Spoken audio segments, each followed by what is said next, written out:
su muerte. Perdón. Ahí puse para grabar, perdón. Bueno, ahí arrancamos. Bueno, el primer punto entonces que vamos a ver es sobre la caracterización histórica que se hace de este periodo. Y bueno, como les decía, cuando Jesús es asesinado por las fuerzas imperiales, todo el movimiento de Jesús se dispersa. Y en un lapso que es difícil de precisar en un primer momento, pero que va más o menos entre 1 y 2 décadas, fueron surgiendo algunos grupos que no solo se referenciaban en Jesús, sino que además querían llevar adelante su proyecto de liberación. Estos diversos grupos comienzan a autodenominarse iglesias o asambleas. En general eran asambleas que después nosotros vamos a caracterizar como iglesias, de las cuales vamos a distinguir, para los efectos de esta clase, en 2 tipos de iglesias o modelos que se van a ver marcados muy fuertemente. Uno que surge en las décadas inmediatamente posterior a la muerte de Jesús, de Nazaret, y otro que se va a conformar muy fuertemente a partir de los siglos IV y V. Entonces, como les decía, estas primeras asambleas, o sea, de los primeros siglos, a partir de la muerte de Jesús, se empiezan a proclamar como antiimperialistas, ¿no? En conformidad con ese proyecto que Jesús planteaba, y que se daba en general estas asambleas en el ámbito de la cultura helenista, que después ya Ezequiel va a abordar con un poco más de detalle en la segunda parte de la clase. Algunas van a ser más radicales que otras, pero todas lo que las une o lo que tienen, digamos, de denominador común es este mensaje liberador de Jesús. Esta idea justamente de ir en contra del imperio, o sea, se proclaman antiimperialistas, y tienen este mensaje del reino de Dios como meta, ¿no? Para llevar adelante.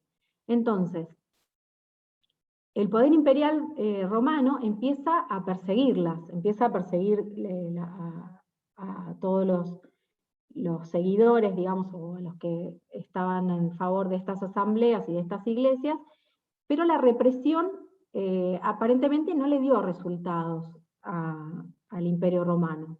Y empezaron a multiplicarse las asambleas y empezaron a ganar todas las bases del imperio. Esto le dio la pauta, digamos, a los emperadores a cargo a llevar adelante en el siglo IV una especie de acuerdo con quienes llevaban adelante estas asambleas, a fin de lograr que el cristianismo legitimase ese poder imperial que estaba queriendo imponerse con fuerza. Entonces, vamos a hablar también más adelante en la clase, pero en el 312, Constantino redacta, o manda, digamos, a proclamar el Edicto de Milán, por la cual se proclama la libertad de cultos, porque ve que no es posible frenar, digamos, la multiplicación de este tipo de asambleas.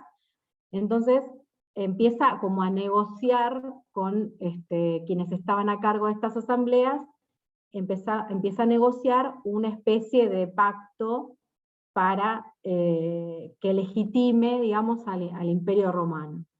Entonces, bueno, en este edicto de Milán, que se proclama en el 312, se proclama la libertad de cultos, y ordena, no es que pone, digamos, como al cristianismo como religión, digamos, de todo el imperio, sino que dice que no está tan mal, digamos, que se desarrollen, como también se desarrollan los otros cultos, y empieza a devolver a los cristianos los bienes que les habían quitado.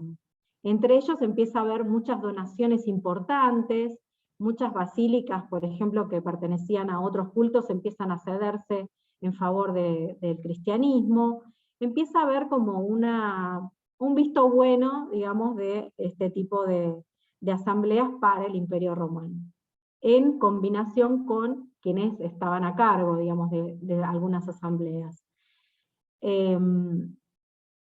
Entonces, el poder romano necesitaba una religión sólida que lo legitimase en el poder, o sea, esta fuerte unión que hay entre entre el Estado y la religión empieza a darse con más fuerza acá, necesitaba una religión que lo apoyase,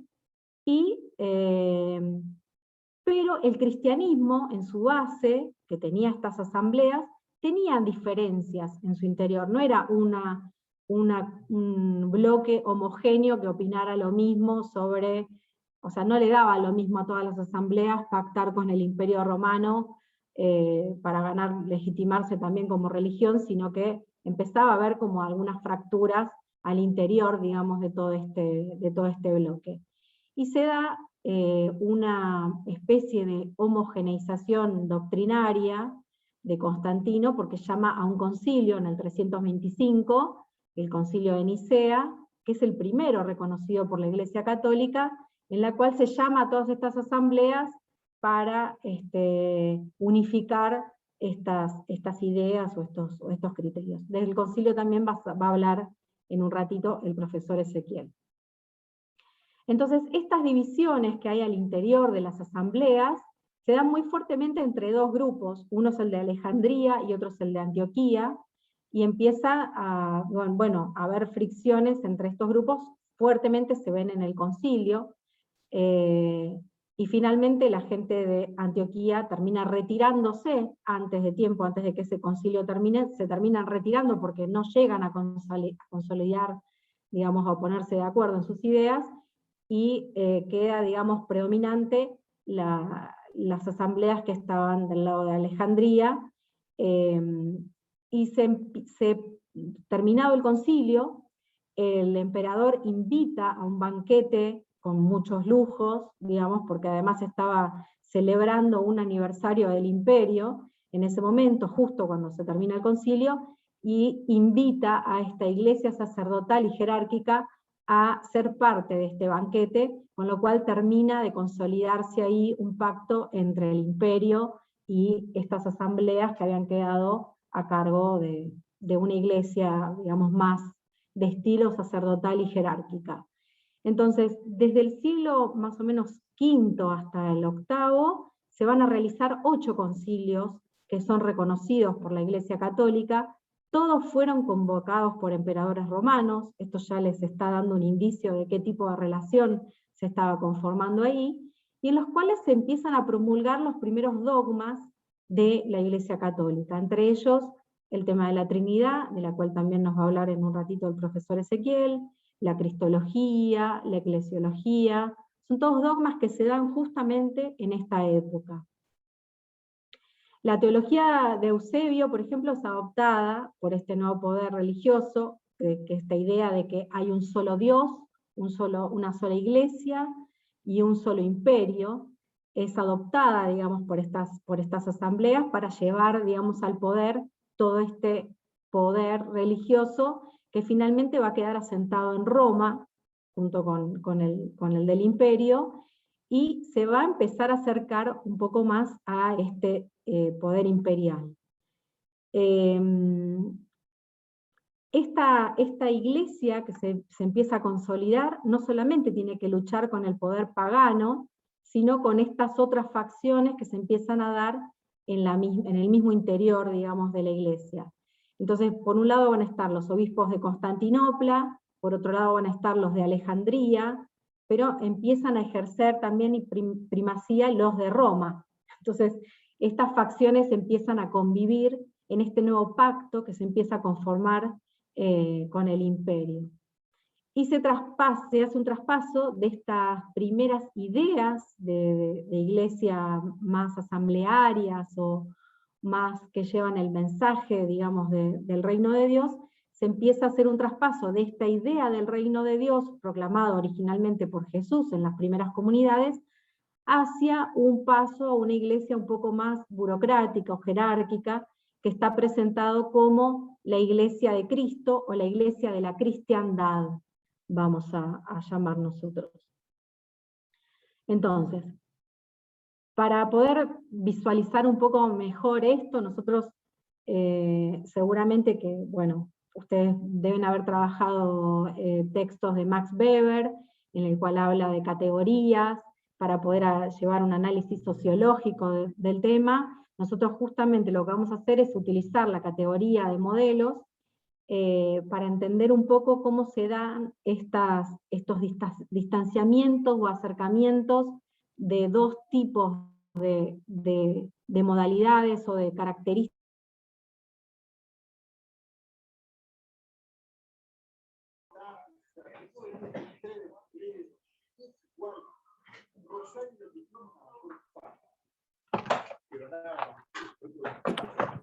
Me parece que se congeló, ¿no? Bueno, a ver, vamos a esperar un poquito a ver si la profesora vuelve su conexión, si no, sigo directamente. Cuya realización se A ver, creó, digamos. ahí está, iglesia. se había congelado tu imagen y no te escuchamos durante un minuto. Ah, ¿y hasta dónde me escucharon? Bueno, un poquito para atrás, rebobina. Bueno. De los modelos. Bueno, en la categoría de modelos. Bueno, que ustedes seguramente ya habrán visto los textos de Max Weber, donde habla, digamos, de categorías, digamos, de modelos, para poder analizar sociológicamente un hecho.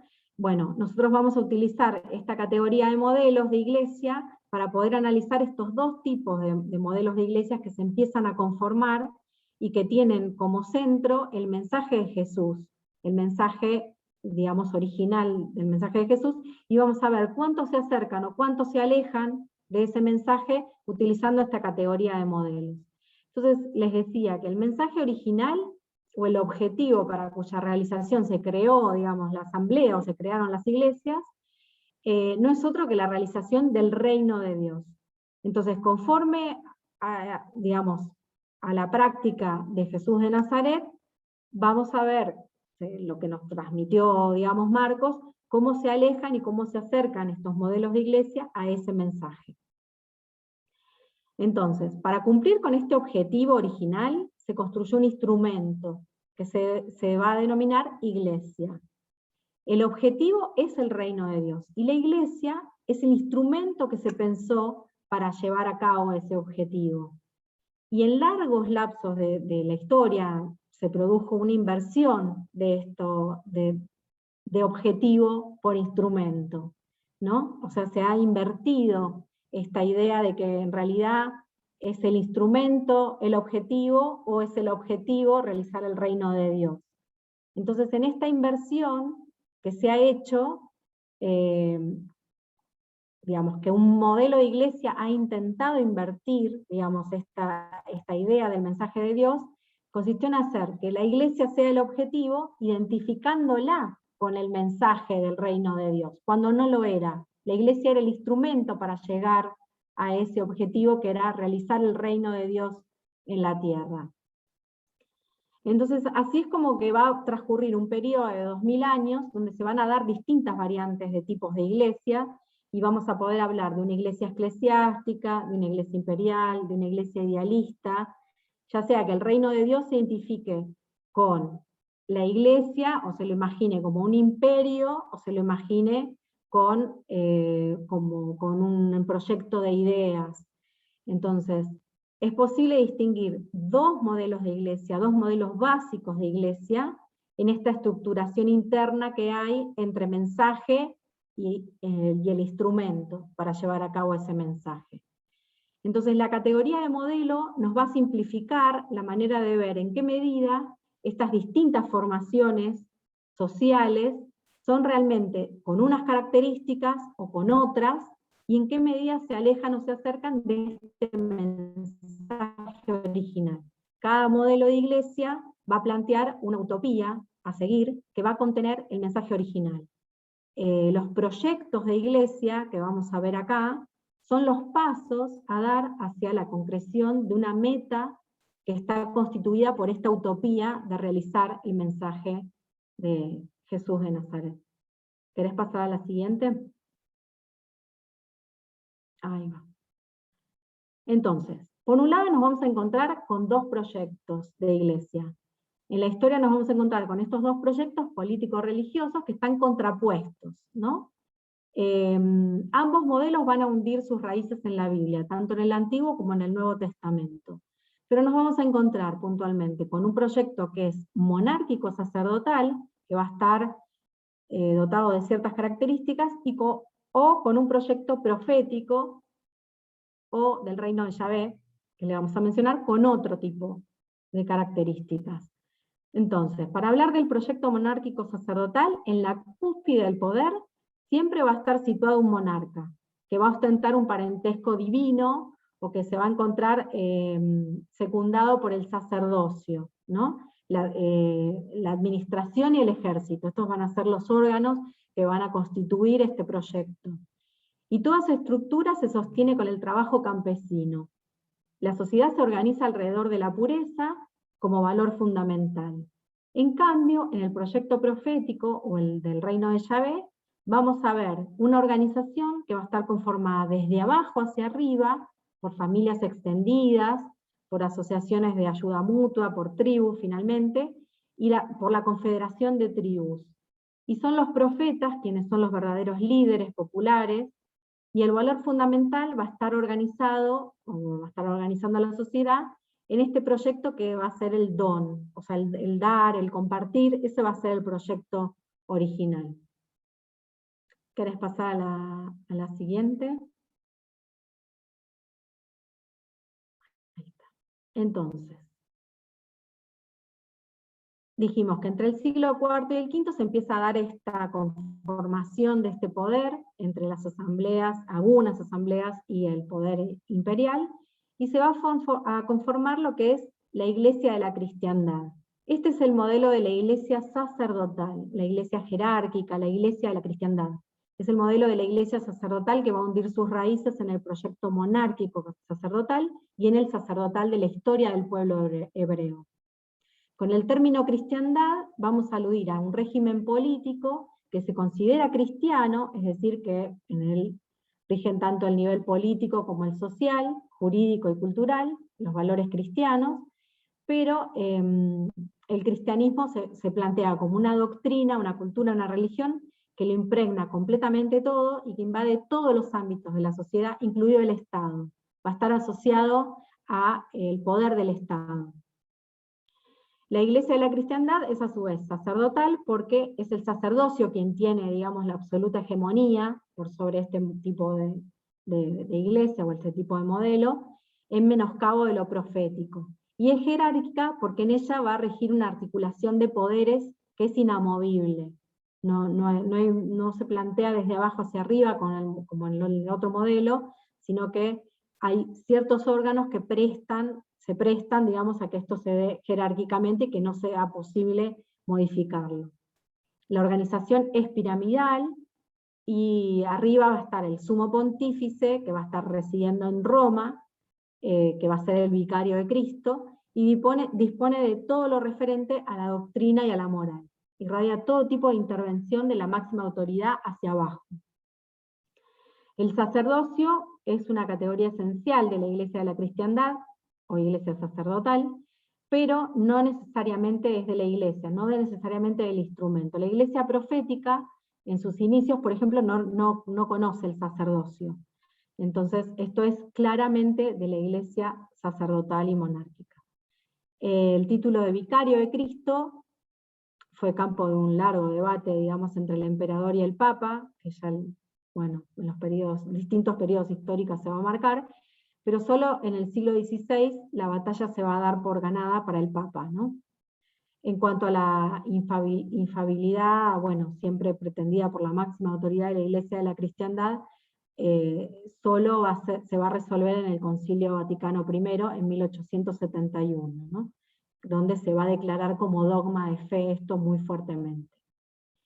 En cuanto a la siguiente. La organización de este tipo de modelo, digamos, de iglesia, va a compararse con la de un ejército. ¿Por qué? Porque está copiada del Imperio Romano. Cuando se da este tipo de modelo es porque ya está pactado, digamos, con el Imperio Romano, y van a tomar el modelo del ejército para conformarse como modelo de asamblea o de iglesia. La Iglesia de la cristiandad parte del supuesto fundamental de la existencia de dos ámbitos, de lo sagrado y de lo profano, que siempre van a estar en conflicto, ¿no? Es esta forma dualista de ver la realidad, donde el ámbito de lo sagrado es lo que prima, digamos, es el ámbito espiritual, eterno, ajeno a todas las vicisitudes históricas, a las que en cambio está sujeto lo profano o lo temporal. Esta concepción dualista de la realidad, por la que está escindida, digamos, en dos ámbitos que son considerados como partes de un órgano, están enfrentadas siempre entre sí, sin lograr nunca esta superación entre ambos, y siempre va a haber un vencedor y un vencido. Siempre se va a hablar en términos de vencedores y de vencidos, porque es esta visión dualista de ver la realidad, entre lo profano y lo sagrado. Va a ser siempre la materia contra el espíritu, y el cuerpo contra el alma. Siempre va a haber una lucha, digamos, de poderes. En cambio, la iglesia profética, para ir a la siguiente, la iglesia profética se organiza de otra manera, tiene una manera horizontal de organización, se orienta, digamos, el proyecto hacia los orígenes de lo que planteaba Jesús de Nazaret, de los grandes profetas. Ahí me faltó una palabrita, me estoy dando cuenta de mis errores, perdón, después lo corrijo para que ustedes lo tengan bien en el aula virtual. Pero bueno, la iglesia profética es un instrumento, o sea, la iglesia va a ser un instrumento que está en la medida de que sirva para la realización de la sociedad, que merezca denominarse, uy, se fue de la pantalla, o estoy viendo mal yo. Ahí está. Bueno, entonces, va a ser un instrumento en la medida en que sirva para la realización del mensaje de Jesús de Nazaret, ¿no? De lo que de él nombraba el reino de Dios. Entonces, no necesita un puente entre lo sagrado y lo profano, porque no concibe esta concepción que sí tiene el otro modelo de iglesia, de esta dualidad de la realidad. La iglesia y el mundo van a estar, nunca ha existido esa separación, va a decir este modelo de iglesia. El reino de Dios se realiza en el interior de la misma historia. O sea, es algo que no tiene esta visión dualista que sí tiene la otra. Yahvé no va a estar situado en un espacio sagrado, separado del pueblo, separado de la historia. O sea, no es ahistórico, ni plantea que Yahvé sea algo superior, sino que Yahvé va a estar en el pueblo, en los actos liberadores del pueblo. Es una concepción monista, porque toda la realidad para este modelo de iglesia es sagrada y al mismo tiempo profana. Es al mismo tiempo las dos cosas. En consecuencia, no puede haber una liberación que sea solamente espiritual, que solamente vaya a una de estas dos categorías, sino que, digamos, la liberación se da desde lo material y desde lo espiritual, al mismo tiempo. Es lo económico, lo político, lo social y la cultura que están interconectados, y se tiene que dar una liberación en este sentido, ¿no? Lo sagrado y lo profano, lo espiritual y lo material no constituyen dos ámbitos o lugares diferentes, sino que son dos momentos de una totalidad dialéctica, y por lo tanto se supera. Digamos, si hubiera alguna disputa, alguna controversia, digamos, entre alguno de estos dos ámbitos, se supera porque es una realidad dialéctica que sucede al mismo tiempo. Para ir a la siguiente,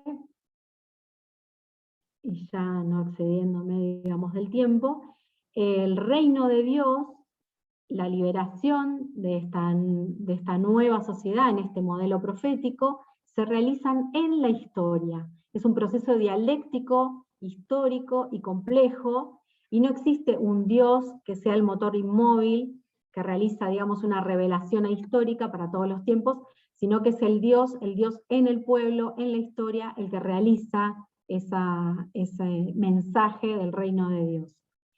Cada época tiene que descubrir entonces en qué consiste este reino de Dios y cómo lo construye, cómo lo lleva adelante. Para este modelo de iglesia no hay dogmas, no puede haberlos, porque el dogma siempre significa una paralización, una detención en la historia, una cosa atemporal, y entonces, como se realiza en la historia, no hay dogmas. Es servicial, porque hay un cambio radical en la concepción y en la práctica de poder, que deja de ser dominante para transformarse en servicial, y es el ejercicio del poder como un ejercicio de servicio, en una determinada función que se ejerce en beneficio de todos, ¿no? En beneficio del todo. El valor fundamental de este modelo de iglesia va a ser alrededor del cual se organizan las asambleas y las comunidades de iglesia profética, que va a ser el diálogo, la comunión, lo común unión, y lo que se expresa en la comensalidad, por ejemplo. La organización de esta iglesia va a mantener lo que originalmente tenían las primeras comunidades, que es la organización asamblearia. Y ahora sí, sin detenerme más, me parece que estoy impecable con el tiempo, 34 minutos. Le voy a dejar la palabra a Ezequiel para que ahonde un poco más en estos temas. Bueno, excelente, el timing, rapidísimo, clarísimo. Bueno, se darán cuenta que esto que les relataba recién María Fernanda, de la iglesia profética, no tiene nada que ver con la iglesia que conocemos hoy, ¿no?